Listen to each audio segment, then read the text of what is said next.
Depression. There are very few medical conditions that are so misunderstood, so ignored, so made light of, and treated incorrectly or not at all as depression.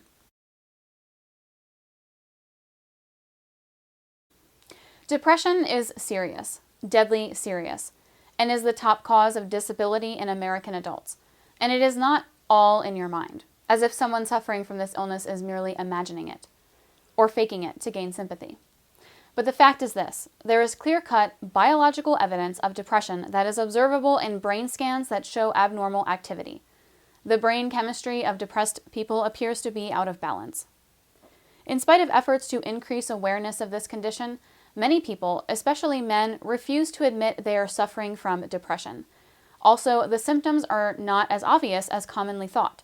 Many depression sufferers are not constantly sad, lethargic, or crying and turning inward in self-pity. Men are more prone to take the opposite approach.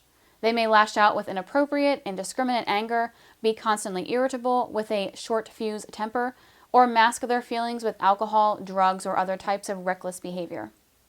After all, men are supposed to man up and deal with depression by willpower and mental toughness alone. For some, this may work, but remember that depression is a medical illness with genuine changes in the brain that need to be dealt with. Before going any further, let's take a look at a few facts about depression. Depression can strike anyone, scholar or athlete, introverts or extroverts, men or women. Anyone can develop depression. It is true that this disease strikes women twice as often as men, but women are far more likely to do something about it. Depression can come on gradually. Depression has been known to exist at a low level for years in some people and can cause persistent problems. With others, it can come on quick and morph into a severe, disabling illness virtually overnight. Depression is not a result of your genetics. Of course, if your family has a history of depression, your odds of getting it are increased, but it doesn't have to go that way. If depression is a part of your family history, know the early symptoms of the illness and take preventive actions. Reduce stress, work out more, talk with friends, or get professional help. Depressed people usually do not show any outward symptoms. They don't break into tears at the slightest thing or wear a perpetual frown. More often, they are emotionally dead and suffer from increasing feelings of uselessness, apathy, and hopelessness. The toll this takes on them and their families and friends are unmeasurable. Depression is not an inevitable part of aging. As with so many afflictions of the elderly, depression is thought to be normal for them, as much as joint aches, muscle weakness and shrinkage, fatigue, insomnia, and loss of memory. But the truth is that most elderly people do not develop depression. It does not have to happen to anyone, and senior citizens need to adopt preventive measures regardless of their age. Depression may not be diagnosed. Earlier, it was mentioned that depression was misunderstood, and quite often it is.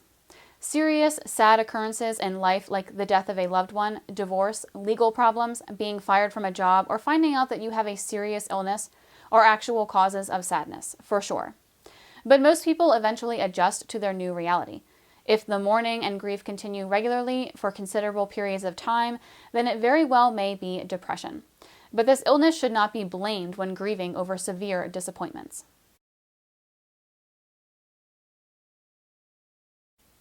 Before you become concerned about possibly having depression, you need to be aware of the symptoms.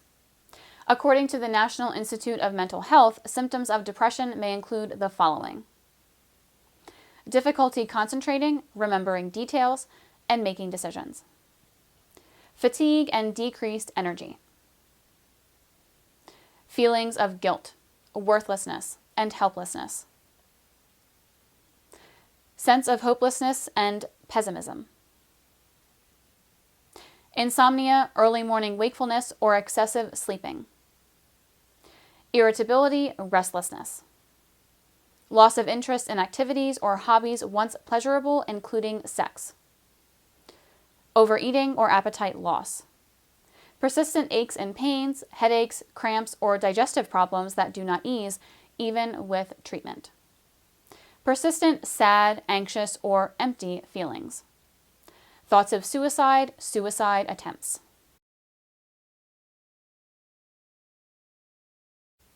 If you suspect that you are suffering from depression, or if you are diagnosed with this affliction, there are several treatment options for you to consider.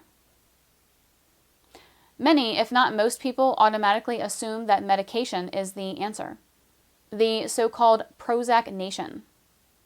It is true that some antidepressants can be helpful, but this route is not a panacea. All prescription drugs come with side effects, and their effectiveness may change over time. This can lead to a constant changing of medications, which may be playing Russian roulette with your health and sanity. Also, if you are prescribed antidepressants, the goal is not to stay on them for the rest of your life.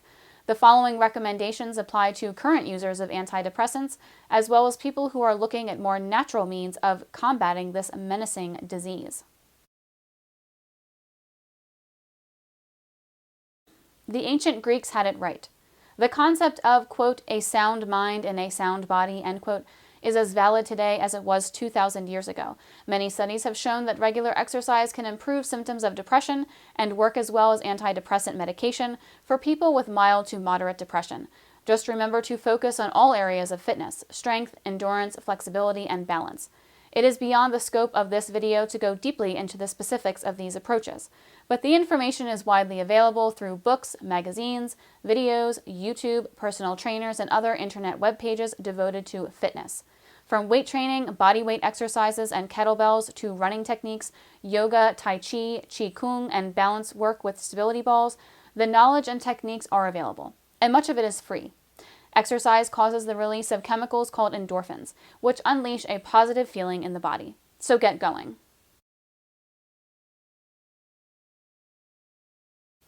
Many depressed people are more likely to devour junk foods loaded with fat and sugar in a futile attempt to elevate their mood. But long-term, that approach is disastrous. Correct, clean eating can work wonders on your body's chemistry. In fact, some foods have been connected to mood problems, especially gluten. It is worth eliminating certain foods and then noticing the effects. And please banish the word diet from your vocabulary. Diet implies sacrifice, eating bland, tasteless fare, and self-deprivation. Nutritious eating is anything but that. Another ancient cliche is you are what you eat, and that's so true. You wouldn't put a mixture of gasoline, water, and sand into your car, right? So why put garbage into your body? The car is replaceable and your body is not. It just doesn't make sense to not pay attention to how you fuel your body. Again, as with exercise and fitness, there are plenty of recipes available in books, television, and online. Forget fad diets and stick to the basics of proper nutrition. This is a vital weapon in battling depression. Please don't neglect it.